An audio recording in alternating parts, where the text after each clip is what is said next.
And for more on the pressure mounting from the suspension of Governor Fubara and the lawmakers, let's speak with the president of the Nigerian Bar Association, Afam, Osigwe, the senior advocate of Nigeria. He joins us live in our studio here in Abuja. It's good to have you on the program this morning, senior advocate. Thank you for inviting me. It's a pleasure. Well, let's jump straight into the matter. You have continued to insist that the suspension of the Rivers State Governor Siminalayi Fubara is unconstitutional, but the National Assembly approved the action taken by the president. Should the conversation now shift to building peace and stability, or the suspension must be reversed?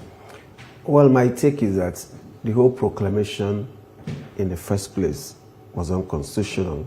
Because the Constitution stipulated conditions under which a state of emergency could be proclaimed by the president, and we insist that those conditions were not in existence. And when we talk about the president saving the governor from impeachment and the state from plunging into a crisis of an unimaginable scale, it gets down to the point that the proclamation, or it confirms our position that the proclamation was done for a reason other than that stipulated in the Constitution.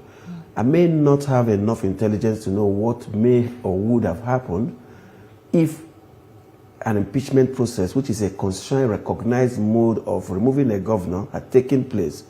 But the point I make that if the combatants, and I will use this word advisedly at this time, had said that the president had been firmer in insisting on them agreeing on position to move the state forward, we may not be talking about impeachment, much less about a proclamation of state of emergency to stave off an impeachment so as to stabilize security in the state.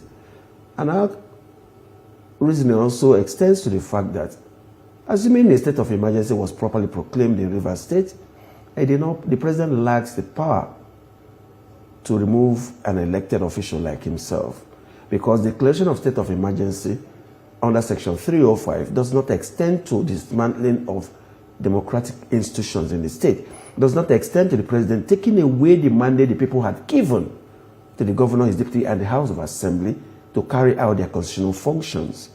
And if these two actions, both the proclamation and the suspension, in our view, are unconstitutional, the National Assembly has nothing to ratify, because there have to be constitutional processes which are proper for there to be a valid ratification of the proclamation by the president.